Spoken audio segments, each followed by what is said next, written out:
Thank you for joining me week to week. If you're new, I hope you're finding a conversation about reform, about modern Islam, modernity, a view of criticism of various clerics that claim to be our leaders that you just don't find elsewhere.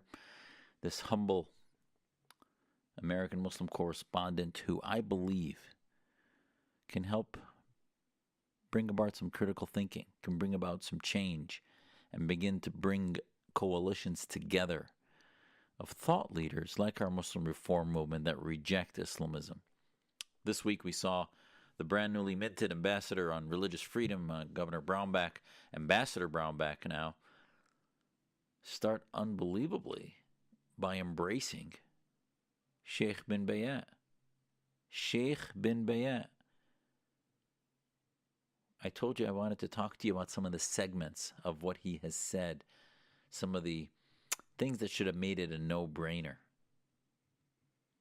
In a 2010 interview, Bin Bayyah, any Google search would have found this, in describing Palestinian terrorism, said that, quote, it is their right to resist, and that such violence was in line with Sharia. A moderate? In line with Sharia? Terrorism against people in restaurants and non-combatants? Is this guy's moderate Sharia? I take it back. He is a hardliner. This guy's, he might say wonderful things on little declarations he might sign, but in 2010 he sounded like a Hamas terrorist. In 2011 he posted in Arabic on his own site criticizing Western governments for lumping Palestinian terror groups like Hamas and Islamic Jihad with Al-Qaeda. He said we should make distinctions between those with valid causes, like the Palestinians that are fighting resistance, versus Al-Qaeda, which are just grotesque groups. This is our ally?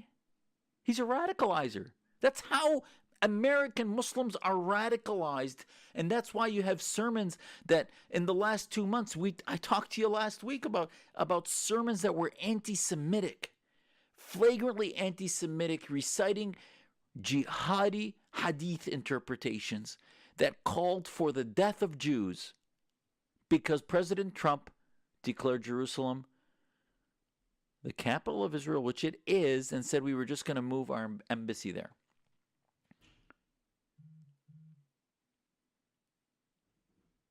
And then, one of the great things of this moderate Shaikh Bin Bayyah is that he has openly endorsed, and this is why I don't care what declarations he signs. This is why I don't believe any American Muslim should work with this guy. He wants to unite the idea of Islam under one banner, one ruler, and a caliphate that's the only Quranic model. He called for a unified army to fight Islam's wars. I kid you not.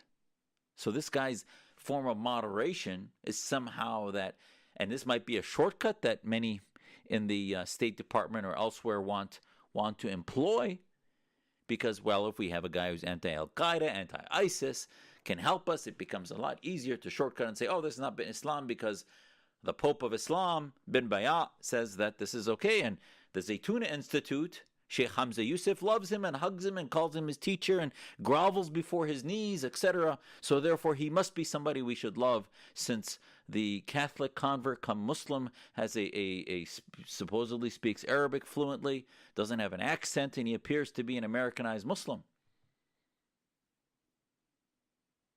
I'm sorry. It's about ideas.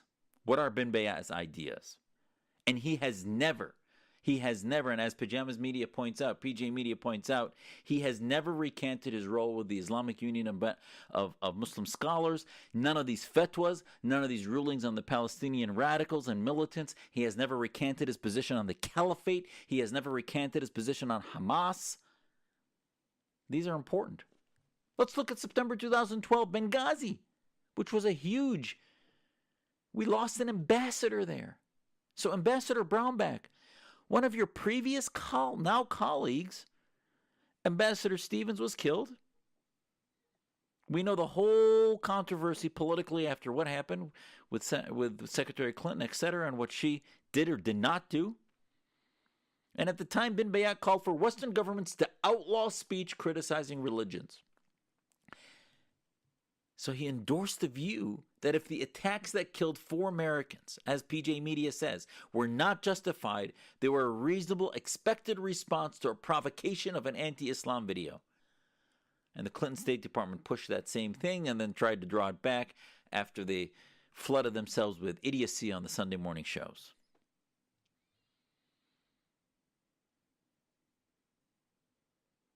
And yet he still continued to become a darling. And what's scary, this is the part that's scary that I think Americans need to understand. It's not just one embrace that Governor Brownback, now Ambassador Brownback, may be able to walk back. There then was a press release on Bin Bayyah's site that he culminated the interfaith meeting, that this Marrakesh Declaration that has a lot of good elements to it, but is no end of Islamism. It's no end of the Caliphate concept. Is no end of global jihad. It's simply putting lipstick on this pig. This supremacist interpretation that's trying to moderate itself, which you can't do. It's like moderating Nazism. Political Islam, theocratic Islam, needs to be defeated the way theocracy was defeated in Europe. Real, humble fundamentals of Christianity came out when you got the separation of church and state, and you had the American, French, and other Western revolutions against tyranny of the church.